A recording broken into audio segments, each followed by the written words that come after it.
welcome back to That Tracks with Eythen and Carolyn. Guys, we have a very, very special episode today. It's special for a lot of reasons. A lot of reasons. A lot of reasons. I think the first one and most important is that we have our first audience member.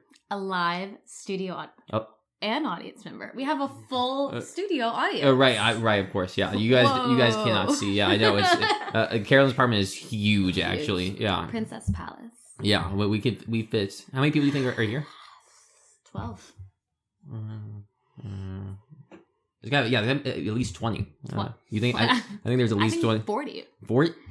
Guys, our studio audience is here live in person, in the flesh. So you may hear some laughter because we're making jokes all the time. You might hear some chuckles. Hey, audience, chuckle.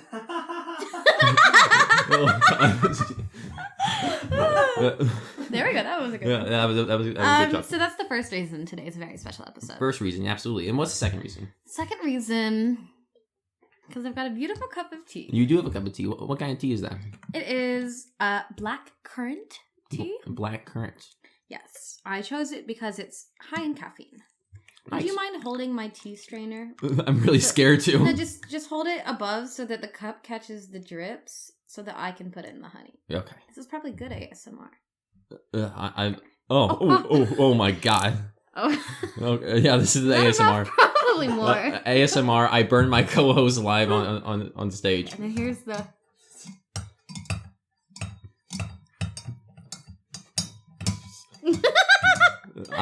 It's catching the drips. Yeah, it is. Okay, and then you can put her back. Okay, good. Thank God. So that's reason number 2. Reason number 2. Fresh hot tea. Yeah. Carolyn has a tea. I am a man, so I got a beer on me. Oh, you have. I have a beer. See, I heard beard. I thought you were like, beard. I'm a big boy. I grew facial hair. I'm a man. I'm a man. I don't drink tea. I grow beards. You grow beards and drink beer. Exactly. I'm doing dry January, guys. So that means I'll wait till 5 o'clock for my beer. Hey, cheers to that. Cheers to that. There we are. Cheers to that. There we are. Our studio audience. All 40 of them. All 40. Eythen, why is today a special day for you? Today's a special day for me. Because it's a Friday, It is TGIF. TGIF. Thank goodness it's Friday. Imagine if I play the right chord. It's Friday, gotta get down on Friday. Guys, I don't know those chords. Can I tell you what music I've been working on lately? Yeah, please do. All right, so at my very important day job, Mommy for Hire. I like to bring a little music education everywhere I go. Cool. And I got the parents to buy a ukulele for the kid for Christmas. Oh, no. So I have a ukulele now at work. Okay. And if I don't want to do my job, I just play a little ditty. However, my client, he's 1.5, and he has a lot of opinions. And he doesn't want to hear Wheels on the Bus like every other kid. Most kids thrilled when you have Wheels on the Bus. Oh, yeah. They love... They do the swish, swish, swish, the beep, beep. Beep. Well, is the swish, is that the wheels or is that the windshield wipers? Wipers. Nice. What do the wheels do? I'm assuming they roll. You don't know. They go round and round. There we go. Well, I'm sweating. I was like, oh, man. So I went to my classic songbook for toddlers that I have. And I mean, it's not a real book, but I went to my repertoire and I was like, Wheels on the Bus. Yeah. And he did wah, wah, and then he said, Melmo. What's... Melmo, okay. That would be Elmo. Okay, that makes sense. I was like, King, I don't have Elmo ready to go. And he's like, Melmo. And so I started Googling Elmo Happy Dance chords, couldn't find anything. Mm-hmm. Elmo's Got the Moves chords, couldn't find anything. Okay. But I did find La La La La Elmo's song. Okay, so, the classic, right. That's my new song I've been working on ukulele. Oh, is playing that? I mean, I won't treat the listeners today, but the next episode when you're locked and loaded, and you're maybe that'll be the intro next time. That'll be the intro. You doing La La La Elmo's Car's World. That's what the baby calls me. So I'm really in the nanny brain today. That's okay. I'm in the cheese brain. Cheese brain? Yeah. I mean, we just work so hard. We work so hard. Jobs. We're laborers. We are the working class. I mean, we are. No, we are. Yeah. We go to work, and that's where our money comes from. So, working class. Exactly. And that is what counts. Yeah. But yeah, I've just working with cheese. I did a lot of cutting the cheese? Some cuttings, some rewraps. That's a big thing. So that they don't get moldy. Now, I feel like we're supposed to like mold sometimes with cheese. Yeah. And then sometimes we don't. Exactly. So how do I know what's good mold and what's bad mold? It really just depends on the cheese. A blue cheese, you're going to have a little bit of mold in there. You're saying any mold is cool with the cheese, with the blue cheese? Like if I just left it on a plate in the fridge for 2 weeks uncovered and more blueness came, would that be good? No. So there's bad mold and good mold even in the same kind of cheese. Oh, 100%. Yeah. I mean, there's always going to be like good and bad bacteria with the cheese, like with the raw milk cheese in particular. Because the milk is like unpasteurized. Totally. Because the milk is unpasteurized. That means that there's going to be all sorts of bacteria. A pasteurized cheese, you're going to kill a lot of that bacteria. A lot. No promises? Well, no promises. But blue cheese is going to have that blueness because of some of that mold. Good mold. Because of good mold, exactly. But if you see like a fuzzy mold on there, wow, so that's cheese today. Cheese is on the mind. Cheese is on the mind. Can't wait to see our delicacy later. Yeah. Spoiler: our cheese of the day, of the episode. Jinx. But Carolyn, I care a lot about reality. So true. It's like when you pitched playing Dungeons and Dragons, and I was like, yeah, as long as there's no magic, no pretend, no creatures, no fantasy, and it's just real people in the real world. I'm so glad you're bringing this up, because I didn't want to bring this up, but since Carolyn brought it, that's actually still pissed me off. That still makes me so upset, because I love a good tabletop game. Dungeons and Dragons is great. I grew up on that. Monopoly. That's not okay. It's a game on a tabletop. Okay, but that's not reality either. These places aren't real. I mean, the boardwalk. That's real. Okay. Look, Marvin Gardens. I bet one's real. The thing is that I have pitched other tabletop games. Like there are plenty that are like based around science fiction or based around history in some way. But then you were like, it can't be like pre-20th century. Yeah, I think I clarified it has to be during or after World War II. Yeah, which is like, that's all the good tabletop games. Are pre-World War II? Well, they take place on either pre-World War II or in the very far future. Right. Can't do future, can't do science fiction, can't do past, can't do pretend, no animals. What does no animals mean? What does that even mean? Like there can't be an animal character. There can't be an animal. Okay. Well. Can there be a robot character? Because robots exist now. Carolyn? Sure. Okay. I guess you can have one robot in my sorority reality campus life game. Okay. I just want to play Sims, but in real life. A campus life game, but I get to play a robot. Yeah. Okay. Yeah. With a talking animal sidekick. No, the talking animal sidekick is the robot. You get a robot sidekick. You get like a robot dog. I actually saw one. My friend, the sandpaper guy, shout out sandpaper guy. He had like a beta tested Amazon robot dog pet. A beta dog. And it would like follow him around. Yeah. That was a good one. Yeah, he had a beta dog and it would like follow voice commands and it could follow him around the office. It sounds pretty beta, yeah. And it Sorry. This is like boy slang. Yeah, I know. Yeah. And it had 2 little cup holders. Holders? Yeah. Oh, wow. So you could like bring you your drink. Okay, so I can have that in this. It's just. No, but they killed it. They killed the dog? Yeah, one day. Like, I met the dog on its last day before the slaughterhouse, actually. I, like, got to pet it and see it do its tricks, but it was starting to get, like, dementia a little bit. It was starting to, like... Okay. The beta dog would, like, lose its way home, or the beta dog would, like, get lost chasing its tail, or the beta dog would, like, fall asleep in the middle of the day. And I was like, sir, what is happening to your pet? And he said that the entire, like, species was going to be remotely killed by Amazon because the beta test was over.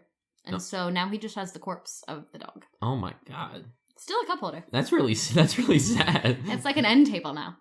Man. It's the first taxidermy that I can stomach. I get the point now. Like, I would keep the corpse of the beta dog. I would keep it in my house. I would look at it. And I guess I just now understood the point of a deer head. Well, thanks, Amazon. You look at this. Thanks, yeah. Amazon. Hey, but if you want to pick up our show, No. They killed the robot dog. Totally. Yeah.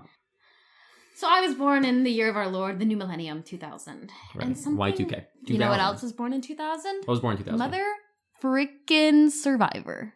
Pew, pew, pew, pew. That's right, folks. It's the Survivor episode! They only took episode 4. But I know. Episode 4. Carolyn finally gets to talk about Survivor. Yeah, which I'm excited because I know nothing about Survivor. I know. Yeah. This is the best day. So should I just hop right in? I mean, here, let's start like this. Eythen, yeah, tell me. what do you know about the American television series Survivor?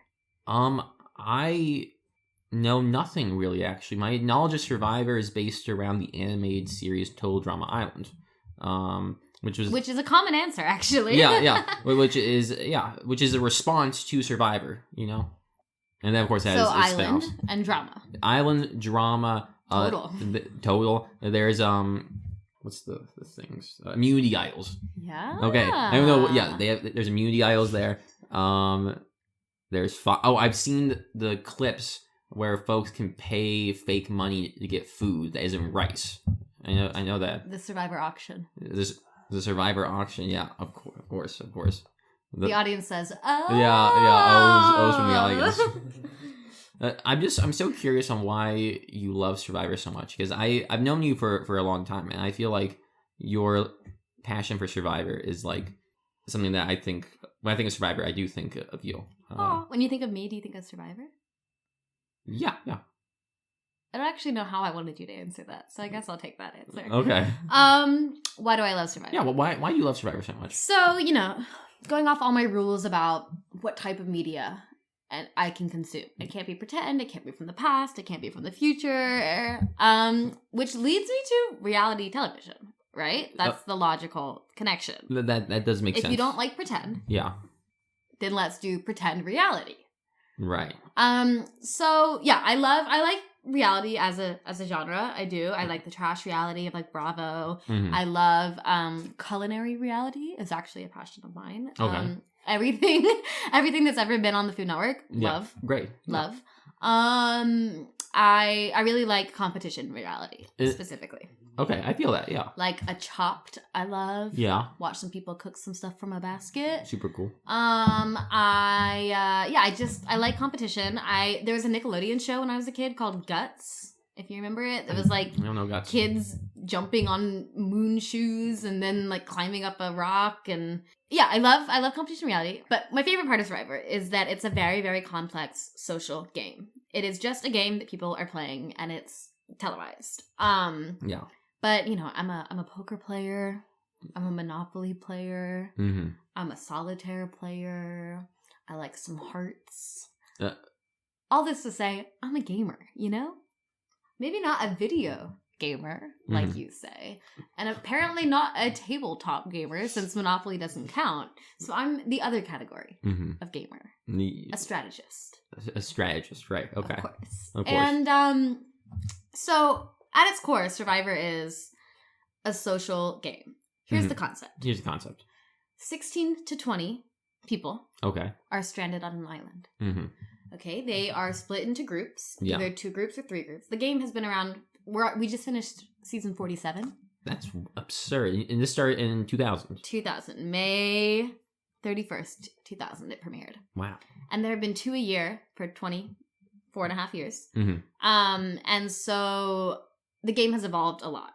No, what has not changed is a group of people are put on a remote piece of land, typically tropical. Mm-hmm. They are split into either 2 groups or 3 groups called tribes. Mm-hmm.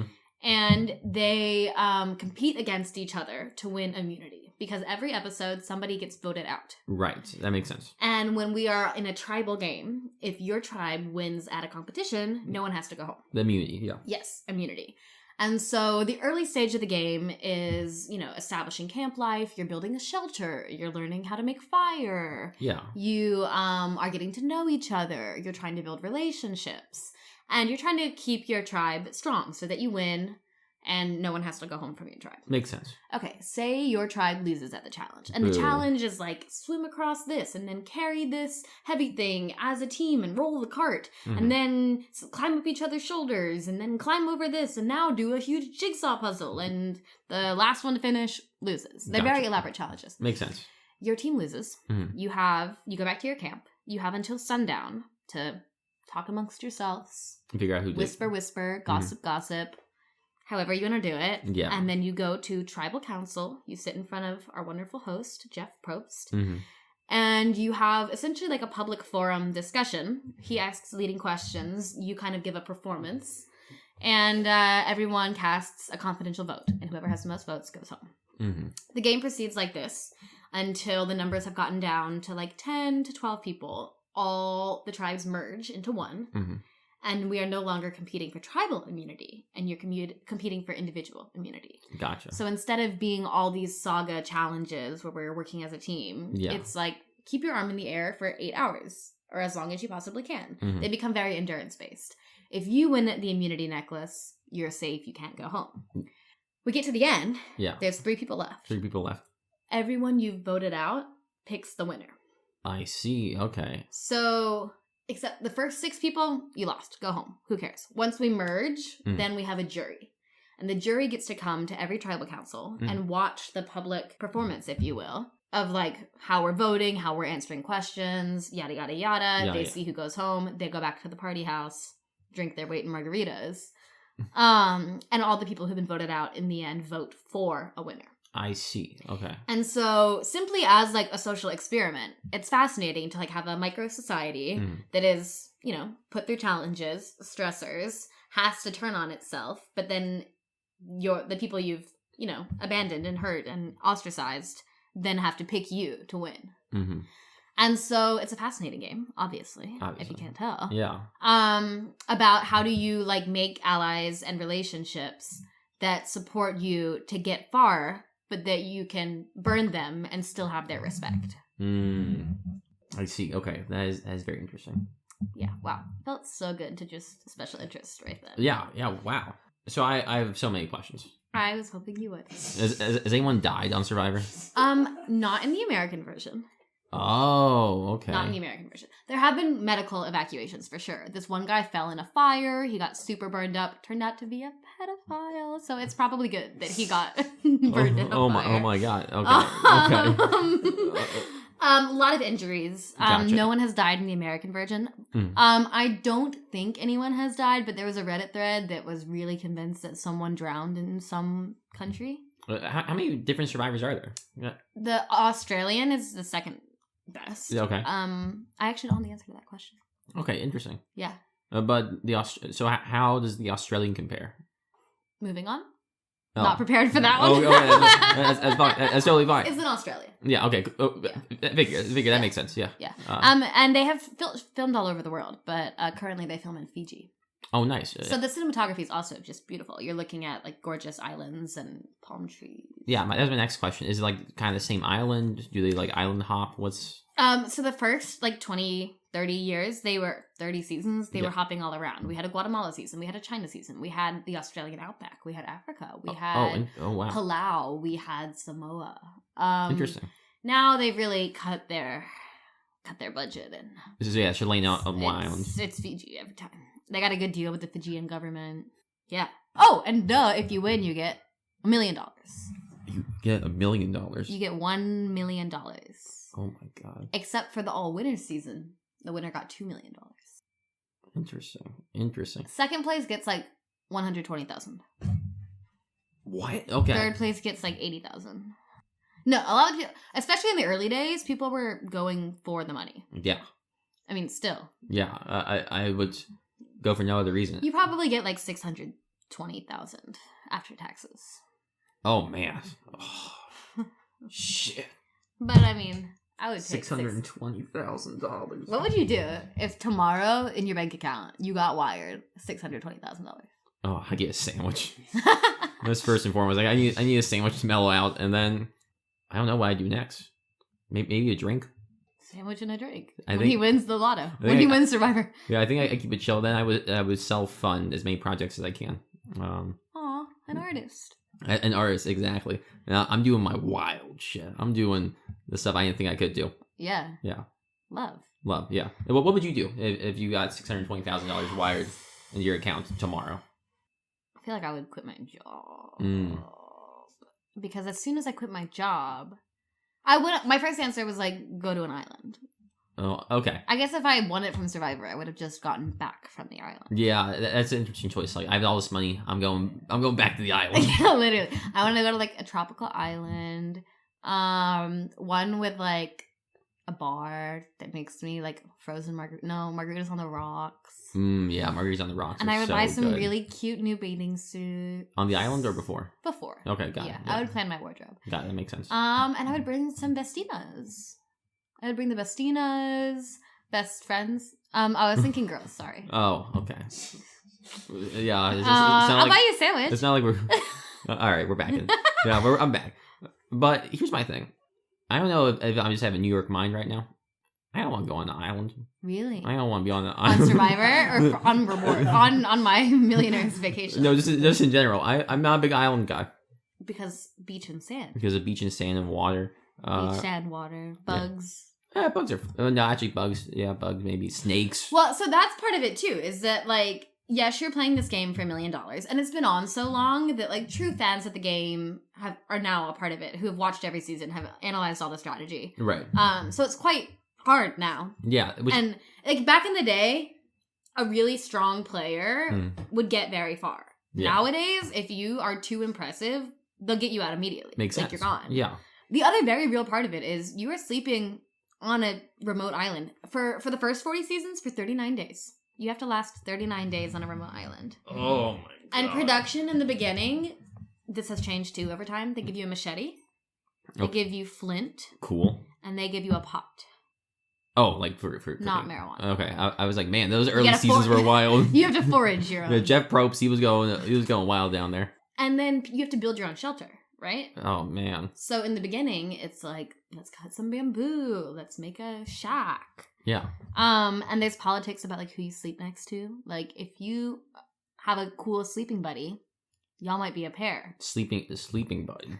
Sleeping buddy. How much sex happens on this show? Okay, so actually a couple met on the show. And they've been together forever. There's a lot of couples that have met on the show. That's not your question. Not that much. How much sex is on the show? Not very little. Everyone smells so bad. Yeah, that's fair. You don't shower. You don't brush your teeth. Oh. I guess my big question that I'm sure you have the answer to. Would you go on Survivor? And what's your game plan?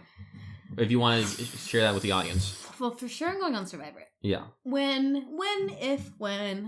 my career goes nowhere and I need a little boost, call in Paramount Plus. That's the classic. Yeah. That's kind of my move, if I'm being honest. I think I would do really well with the social game because a lot of it is being having your ear in so many conversations, right? Yeah. A big part, there have been 46 winners because 2 people have won twice. Interesting. Okay. There have been 46 winners. And there's many different archetypes. There's like the mafia boss who just controlled it and got to the end. There's like there's just the hot girl who got there by being so hot more than once. There's just like anybody but me philosophy of like, I'll do whatever you want as long as you don't say my name. There's like the full sacrificial lamb, the goat who got to the end and people just hated the villain and picked like the nobody who got dragged along. Every type of winner has happened. So which archetype would you want to like? Are you I drawn want to be hot girl mixed with well, I really just want to be hot girl. Cool. Hot girl, but like a little bit dumb. I want to play into my stupidity. Okay. So that they think, well, there's no way that she could be like.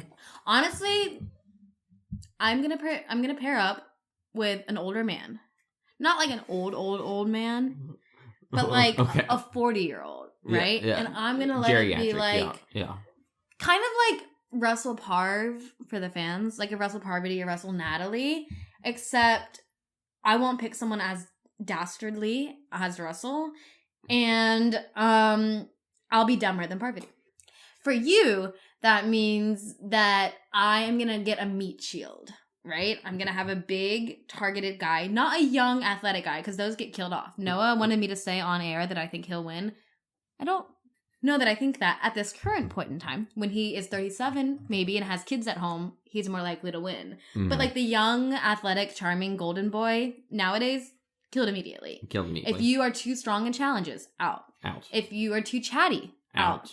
If you're too annoying, actually, no, keep you around because you are more annoying than me. Sometimes people will keep around an obvious vote to keep the heat off their back. That makes sense, yeah, especially if it's like the last 3. And so like you would stay there for so long.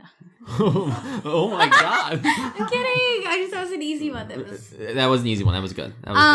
So would you categorize yourself as a hero or a villain? Because that feels like a word you've thrown around a lot. Thank you. Yeah. I want to be a hero on the outside, villain on the inside. I kind of want a villain. Yeah, a villain. Okay, got it. But I kind of like when there's a huge reveal at the end. Mm-hmm. Like one of my favorite players was like, and by the way, my wife is pregnant and none of y'all knew. And then they were like, oh, we gotta give him the money. And he didn't tell anyone until the end. I kind of like a last episode reveal. Mm. So I kind of think I'd be dumber along. Mm-hmm. Meanwhile, like I'm using my EQ to like let the big egos. I'm gonna be like the dummy in the big ego tribe. All right. Okay. So I'm surrounding myself with the big ego who deserve it. Like they're strong players. Yeah. And I have a big meat shield, but I also have like vibe patrol. Yeah. Vibe patrol of the meat shield is how I'm gonna get there. And I'm fucking awesome at fire. Don't know if you knew this about me. I did not know that. No. I'm crazy at making fires. Like I'm just a fire girl. Pyromaniac. Thank you. All this to say. All this to say. All this to say. I prepared a little bit of a game for you before it's over. Before my segment ends. Okay, a game for me. Okay. Is that allowed? Yeah. I'd love that. I'm going to tell you your starting tribe mates. And I want you to tell me who you would align with and who you would boot. Who I would boot. Okay, or align with. Yeah, okay. All right. Here's your starting tribe, Eythen. Okay. You got Guy Fieri. Trisha Paytas. Timothy Chalamet. Okay.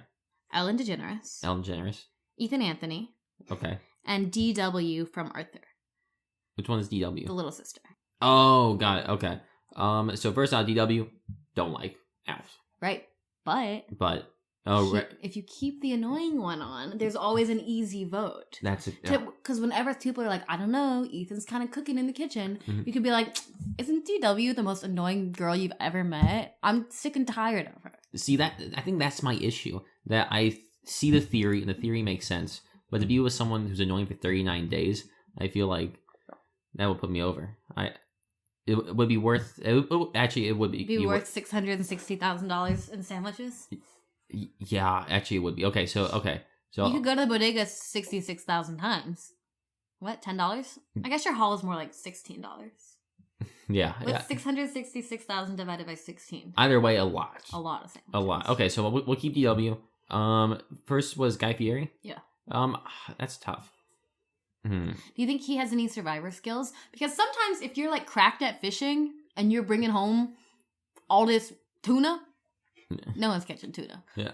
These little guppies. I don't want to assume about Guy Fieri because I think Guy Fieri is a fantastic chef and personality. I don't know if he's ever fished a day in his life. I don't know if Guy Fieri's ever fished.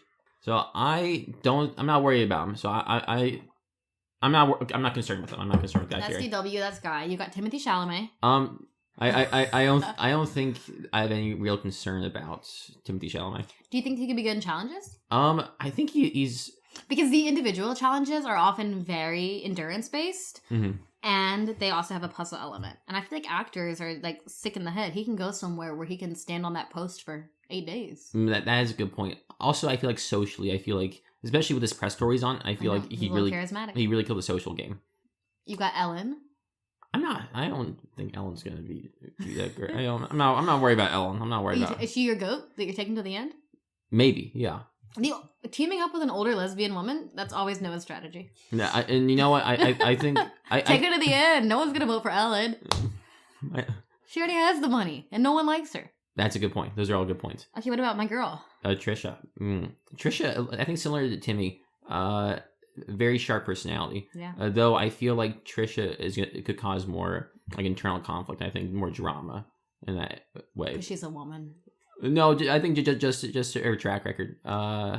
Well, and that's often a strategy too of like just create chaos. Like, let me just hide the machete and say it wasn't me, or let me pour out all the rice. Some people have, because you get rice sometimes. Yeah. Sometimes people will like destroy the food supply to make chaos. I feel like Trish could do that. I love you, girl. And yeah, I can see that too. I don't know how much that would benefit me. So you're taking? Do you think DW or Ellen could go further with you? Probably Ellen.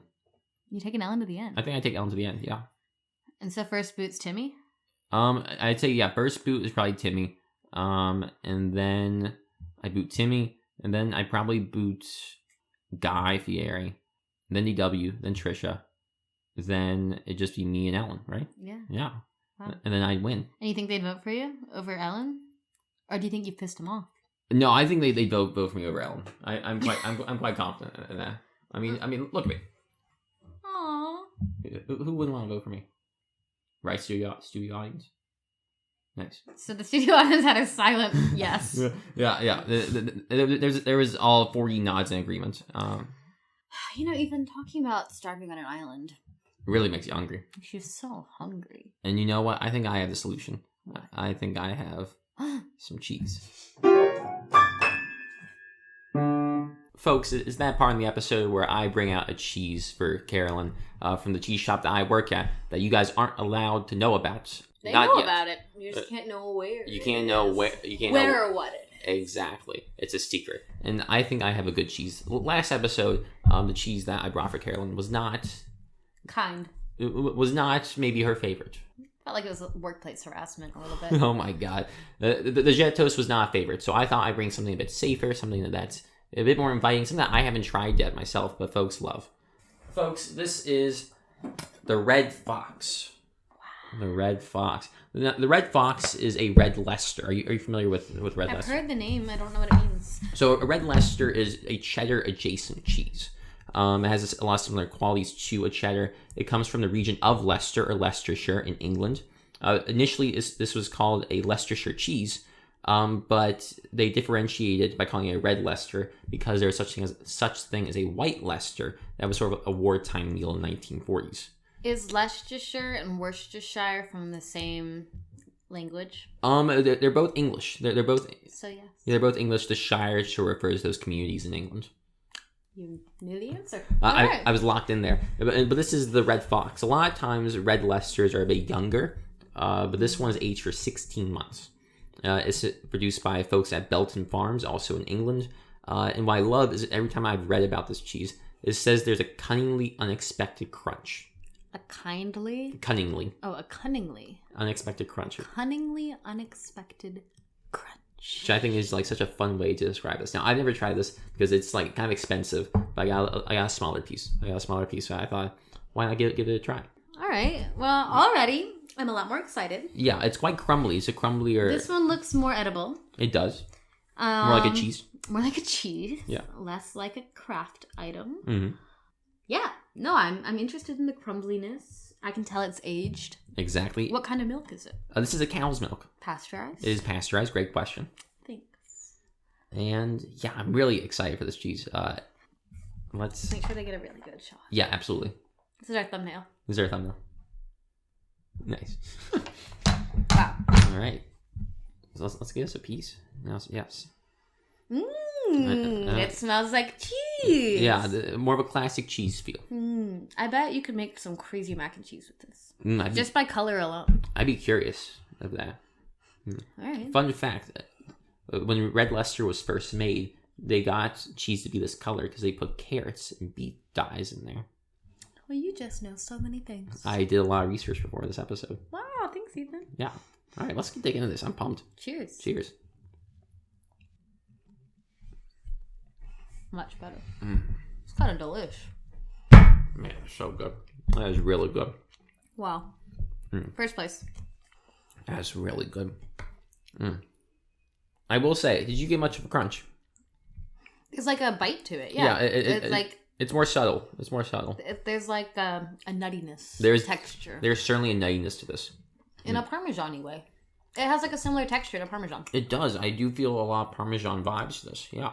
Which I said last time, and you gave me a look like, what are you talking about?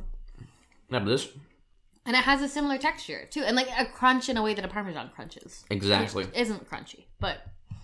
But yeah, there's because that agedness to it. Yeah, man, wow. That is delicious. I bet this is the saltiest cheese we've had. Oh, for sure. And I'm a salty girl. I do love a salty cheese. Wow, this is so yummy. You really did make up for last week. I'm so glad. I'm so glad. Yeah, this is such a good choice. This is I think this is one of my favorite cheddars right now. It's not a cheddar, though. It's a red Leicester. That is true. That's cheddar adjacent. That's so good. Yeah. I want you guys to know. I'd tell you where to buy it, but... Yeah, that's true. That's true. You have to go to England, actually. You'll have to go to the UK. You get some of this Belton Farms Red Fox Red Leicester cheddar, aged 16 months. Is this the kind of thing you have to declare through customs? I feel like if you bring a food product, they want you to tell them. Probably. International, I don't really know. It's so good. It's very good. Guys, check out a Red Leicester. Yeah, check out the Red Fox. I bet you can't find a Red Leicester cheese at your regular grocery store. You bet. You bet. Do you think you can even find it at Whole Foods? I don't know. I don't think so. Yeah. I might have to get you to buy a bigger portion. I'm gonna have to make a mac and cheese with this. That's a good idea. I bet it would have good melt to it, given how like moist it is. I feel like. Part of me was like, let me add some salt. I want even saltier. What, saltier cheese? No. This is absurd to admit. I'm not a sauce girl, right? I've as I grow, I'm getting a lot braver. Right. I've never been one for sauces, and as a young kid, you know, when you're learning about the function of dipping, usually it requires a sauce to dip into. Historically, yeah. I learned about dipping. I didn't want to dip in anything, so I was like, oh my god, brilliant idea. I'll pour a little pile of salt, and I'll dip my scrambled eggs, each bite, in the pile of table salt. No fucking way. Carolyn. I think I was like 4 years old. I'm like, this is delicious. That is absurd. And I've had high cholesterol ever since.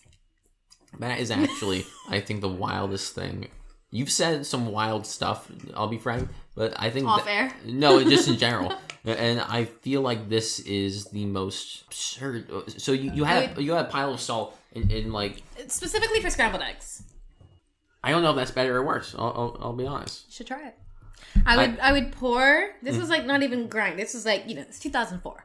You just open your little salt... It was a different time. It was a different time. You just pour some little white table salt onto your plate.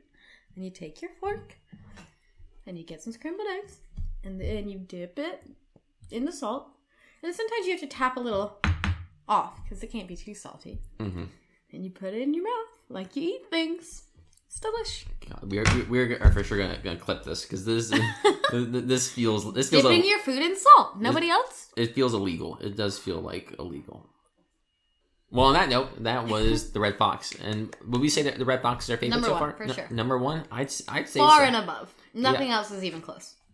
Yeah, I gotta have a parting bite. I think Red Fox is my number one, too. I'd rank it... Red Fox is number one. Tartufo. Then Bon Bouche, and then Jetos. Yeah, I think we're in the same mindset there. Wow. Cool. And guys, that was cheese time.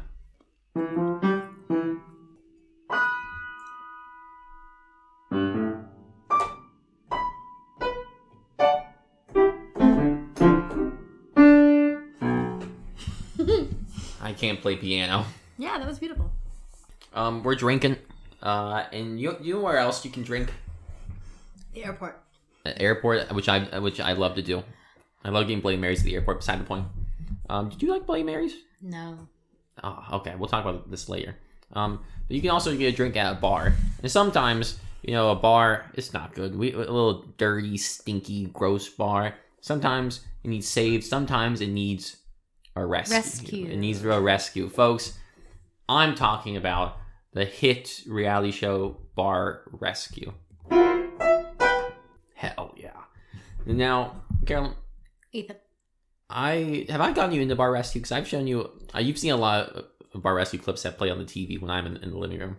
And I've had to put some boundaries in because some of the food imagery. Oh, wait, that's so true. Yeah. Sometimes they should have a trigger warning for the guttural pain you might see. Yeah. The visceral disgust. Yeah, there's some stuff there. But I'm familiar in passing. I don't know the background, the story, Right. the genesis, The the character. I don't even know who the guy is who hosts it. That is the man Jon Taffer. Jon Taffer. Jon Taffer, who is a Trump supporter. So I'll say my praise for the show, but I'll acknowledge this. I don't like that. Don't like it one bit. Yeah. But Bar Rescue. Bar Rescue. Now, I loved Bar Rescue. I got into the show actually through a YouTube channel that I watched. It was like named the guy. Bald Eagle. First off, Rugged Eagle. Rugged Eagle. The guy's name's Andy King. Also New York based, I'm pretty sure. Love. Pretty rare.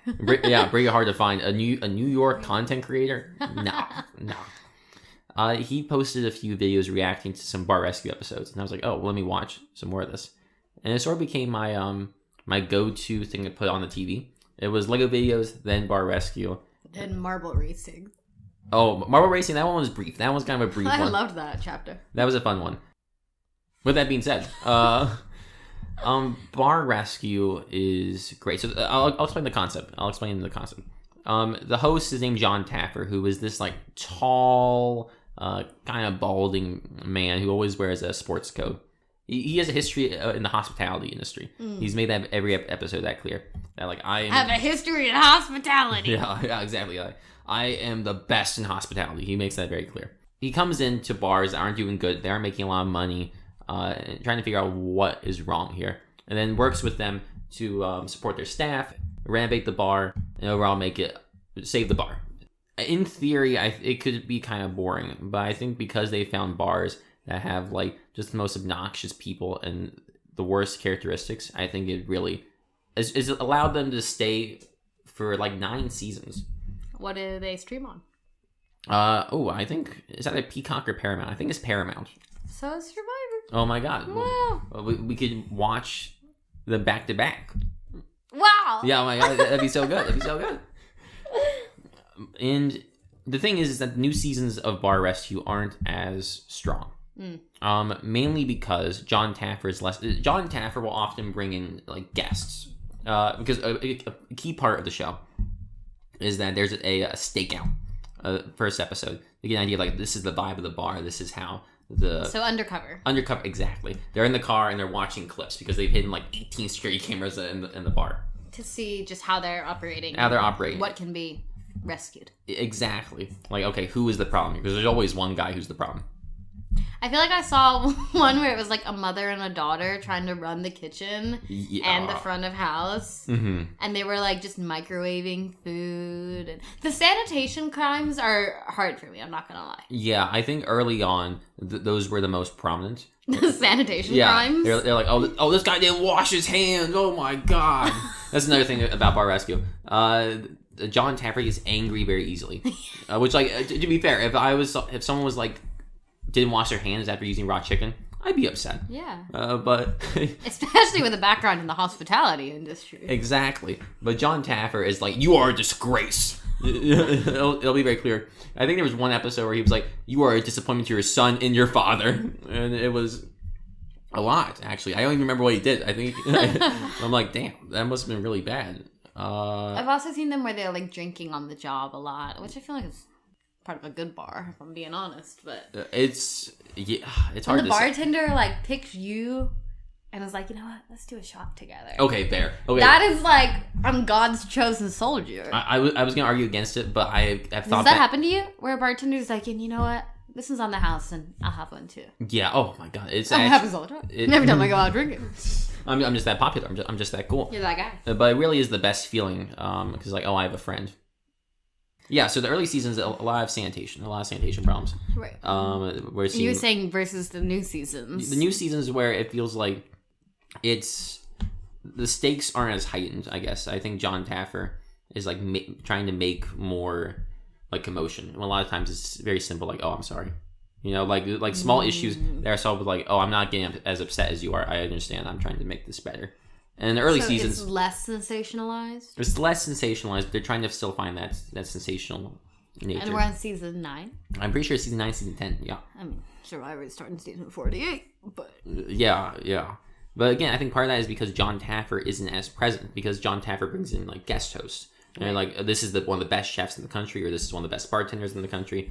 and they let them host some episodes, and I'm like, I don't want to watch you. What do they do to actually rescue it, other than like reprimand? They reprimand. The bartenders will teach the other bartenders like a special drink, like proper like bartending rules and skills. And then with the chef, there's an education element. There's some education element to it. And then also there's the big point of like they renovate the bar, where they're like, okay, we're gonna like redesign it and we're gonna help make sure it doesn't look like shit. So it gets a facelift. It does. It gets a facelift. And sometimes it's good. Sometimes it's not great. The big episode that folks talk about is that there was a pirate themed bar, and I forget how it even came to this, but they like took away all the pirate stuff. Uh-huh. It was no longer a pirate bar. It was like, this is an office bar. That's what Jon Taffer. Like the Office TV show, or just the place? It's just the place. It's like, no pirates here. This is like office themed bar. Who wants to drink at the office? If you're doing it under the table. Yeah, or on top of the table.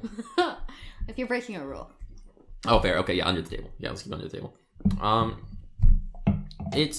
So that was an episode of like, oh, okay, this is like Jon Taffer has a singular vision that doesn't align. Might not actually rescue the bar. Exactly. It's like, okay, here's a whole new thing.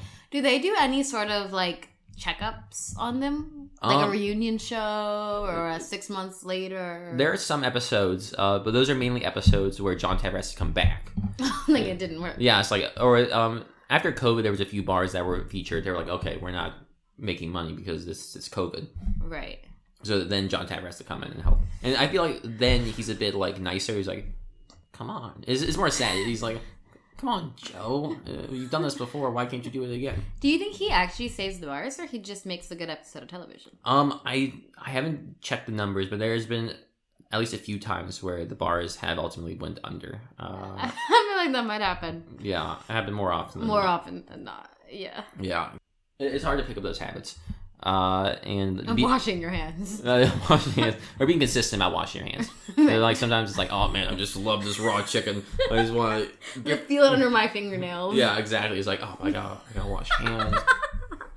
Nah. Yeah, the thing is that tell me if this is controversial. If I'm at a bar and there's food there, they could actually like vomit in the food. I'd be like, okay. Yeah, I just want to eat. I just want to eat, exactly. They could stomp on my, like, on my loaded fries. I'd be like, okay, cool. I mean, that's controversial. Controversial. But I think it's true. I've definitely been drunk enough where I'm like, I would eat anything. No, I'm with you on that. Like, of bar hunger is a different level. I eat a bar stool, actually. Like, yeah. Like a dog with a bone. Exactly. Eat it with a chair leg, like a turkey leg. Yeah. No, I've gotten to the point where they want me to pay like $4 for a bag of Doritos, for like a tiny little bag of Doritos, and I'm like, sold. Love, delish. Yeah. I'll buy 3. But yeah, I think I see all this stuff that's happening in the kitchen in these bar rescue episodes, and like, I don't really give a shit. I think that's my thing. I think I think I would eat anything that's on the microwave the Velveeta, baby. Yeah, actually. Put it on a plate and charge me $15. Yeah, like in the moment that I'm drinking, and there's food there, nothing else matters. It could be, but I've also felt that after, you know, where like. You've realized the consequences later? Well, the next morning, usually. where I'm like, oh my god, why did I eat the floor nachos? Oh my god. It's not the 8 beers? Or it's like, I mixed the 8 beers with the floor nachos. Why would I do that? This is wrong. Oh my god, there's a tooth in here. Oh no. Yeah. That's why I can't watch this show. There's never been a tooth in a nacho, though. That's so gross. Give me 4 drinks. I'm going to town on that. On the tooth? Give me the tooth nachos. I'm going crazy. Oh, that's so gross. Yeah. I know this I just grinded my teeth in response to that. Yeah. Meanwhile, I'm chewing on those teeth of nachos. I know this sounds like a bit. I'm quite serious. If you give me 3 drinks, I will eat anything in front of me. All this to say that the food side of bar rescue, I didn't really agree with. Because this doesn't make any sense. Yeah, they could put like raw chicken in front of me, and I'd probably be like just nibbling on that. So if you were an employee at a bar that got raided by Jon Taffer, what do you think you'd get got for? Let's see. It's like, you're making me angry. I have a background in hospitality. Yeah, exactly. What would elicit that from Jon? You need to stop drinking at the bar. Yeah. Oh, you're drinking on the job? In case I ever work at a bar, I would never do that. Of course. Yeah. I could maybe be a little overwhelmed sometimes. Overwhelmed. Yeah, Jon Taffer could be like, you need to get things straightened out. Keep your shit together. So you're just a little absent-minded? Do you think he would catch you daydreaming or wistfully looking off? No, I think you see me like sweating profusely. It's like, oh my god, I gotta make 3 fucking Bloody Marys who want this right now. So you think it'd be more of a personality complaint he'd have? Yeah, I think so. Yeah, kid, you don't have it. I like to imagine there'd be a segment in the episode where he's like, Eythen, it's okay. You just gotta believe in yourself. You can. You can quit. You can walk away. Yeah. You can leave it all behind. Yeah, you'll be okay. I want that moment where he's like, you are a good guy. Oh, that'd be kind of nice. A little Jon Taffer moment. And it was like, all right, get the fuck back in there. And stop sweating. Stop sweating. Wear less clothes. Wear more fucking yogurt. Wear yogurt? Deodorant. Oh, oh my god. I'll end with this because first off, would you watch more Bar Rescue? Yeah. Okay. Totally. Well, I mean, with the caveat of they've been pre-screened for my disgust factor. No taxidermy, no sauce. No. Yeah, because bars often have deer heads in them. Yeah, they do. The bad ones that are featured here definitely do. No taxidermy, no food crimes. I want to see like dysfunctional bartender behavior. I think that makes sense. I want it to be the front of house, Yeah. This side of the kitchen that's failing. I want the kitchen to be trucking along. Yeah, and you know what? I think that's fair. That's fair. I'll end with this though. For a while, my dream was to be on Bar Rescue, not as an employee, but like at the end when they like renovate the bar. And the happy customers. Yeah, they're like, all right, folks, get in there, get a drink, and that was sort of like the test. Like, okay, how are these guys gonna like? Do they live up to the expectations now? I've dreamt of that. And I was like, what bar would I recommend if I could? And there's always been one bar that I wanted. You know which one? This was like that you want to send. Yeah, the bar cops to? That I used to. Remember, this is like early when. Oh. You know which one? I know which one. Yeah, let's count 3. 1, 2, 3. Alaska 2. Oh my god, Alaska 2. Shout out Bushwick. Alaska 2. when. No. This is how you gotta set it up. Eythen tells us, guys, I found the perfect bar. We have to go there. It's awesome. I love it so much. Everybody, let's go. He gets the whole troops together to go to this great bar. I get there. It's not even called Alaska 2. It's called Alaska. Well, it's called Alaska 2 because I think the first one burnt down. But then they were like, no, basically, there wasn't even a sign saying what I was expecting. Yeah, I was like, where am I? I go in, nobody's there. There's one bartender who's so drugged out to space. She was very high, yeah. She doesn't even know that she's at work, let alone how to make a drink. Yeah. It's like just empty booths upon empty booths. There's a whole back room with like people sleeping. I feel like it was a shelter in some ways. Yeah. Someone was like, oh, you can find any drug you want in this bathroom. Any drug. Yeah. I got offered 2 that night. I think I've been offered drugs a few times at that bathroom. I said no. As did I. And yeah, Alaska 2 was an interesting phenomenon because I think when I first moved to New York, that was one of the first bars that like I found where I was like, oh, I want a grimy little sleazy bar. This was before I started watching Bar Rescue, by the way. I want a little greasy, disgusting bar.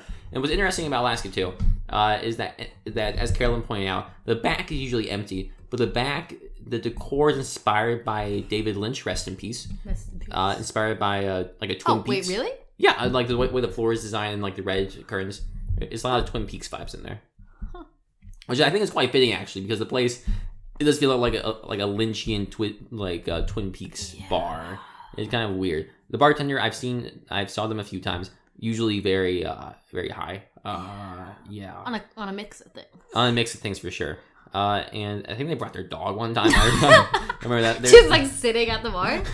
That's a crime. Yeah. That's for sure a Jon Taffer. That's for sure. Yeah, Jon Taffer watching it go like, you can't bring a dog in the bar. Yeah. She's cleaning up the spills. Yeah, well, yeah, exactly. I think she said she was like doxing. I don't know. The only thing I do recall is that she poured heavy drinks. They were a heavy gin. It was gin splash of tonic up top. You know, actually, my favorite memory there was Halloween 2023. I guess, yeah. And I had an amazing costume. I was the pink girl Stephanie from Lazy Town. And I'm going to be honest, not many people figured out who I was. Mm-hmm. And I go to Alaska too. And within like 15 seconds, someone like, oh my God, are you Stephanie from Lazy Town? I was like, yeah, I am. It's my Alaska 2 story. That's your Alaska 2 story. I just remember moving to New York, being unemployed, and going there like 5 p.m. with Steven and getting a drink. That was the good old days. The good old Unemployment. Unemployed with a drink. Oh man. But yeah, overall bad bar. Bad bar. And I was like, if I could. Worst service I've probably ever had. Really. Like 20 minutes for a drink when there's nobody else in line. Yeah, it was really bad service. And also just weird part of Bushwick. Like no promotional signs for it. No. Yeah, like you have to know it's there to get there. And usually the blinds are down, so you think it's closed. Yeah. And then you walk in and it's like, okay. I will say you can always get a booth. That's a good point. There's always a booth available. And they had a skee ball machine. Yeah. No, actually, loved that part. That was a high Loved the skee ball, and people knew who I was. And there's a good selfie that I took. It's on my Instagram, at Carolyn Ausler. At Carolyn Ausler. With a silent R. OURSLER. Amen. And I think Jon Taffer would like that, going like, all right, well, we got a skee ball machine. That's something. At least there's entertainment. So I've always wanted, whenever I got into Bar Rescue, I was like, okay, here's how we'll bring Jon Taffer to New York. Where is it based, do you know? Or does he travel for it? He travels, yeah. He's been all over the country. Maybe Canada too, but I think it's just U.S. The North American tour. Exactly. Jon Taffer, you come to New York, come to Alaska too, fix it up, because that's just my local bar. There's no other bars nearby where I live. There are a lot of bars where Eythen lives. There are so many bars. We find another option, but like save Alaska too. But the thing is that Alaska 2 closed. Wait, I didn't even know. Like genuinely, I did not know this. Yeah, it closed like a couple. I can see why. Yeah, a couple months ago. Really? Yeah, I was they were doing renovations, and I've heard that's gonna be like a lesbian bar now. Rock on. Yeah, rock on, cool. But that's so sad she closed. Let's cheers to her. But we'll cheers. For Alaska 1, which died. Yeah. Alaska 2. And cheers to Alaska 3. Cheers to Alaska 3, the lesbian bar. Yeah, the lesbian bar. And that is the threequel that we need. I guess we should wrap this up. Yeah. You know what? We've learned a lot. Maybe I'll be on Survivor someday. Well, after me. After Carolyn. And for the record, I think my boyfriend could win. Yeah, I think Noah could win too. Do you think I could be on Bar Rescue? Oh yeah, absolutely. Can you say that? I think Eythen would be the shining star of any episode of Bar Rescue. Thank you. And I think my boyfriend could win Survivor. Nice. I second that. But not till I win first.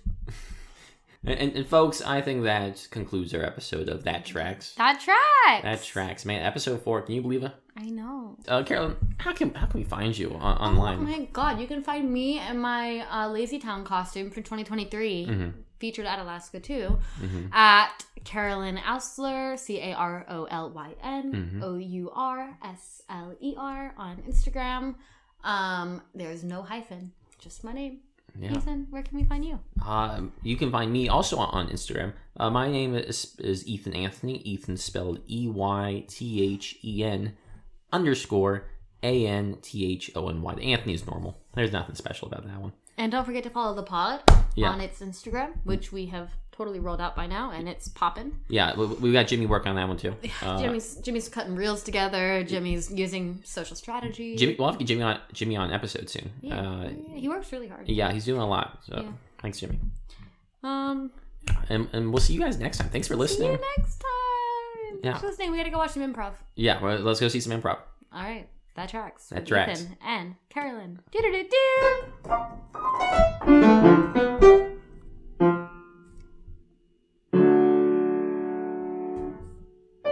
Thanks, guys. See you next week. See you next week. Bye.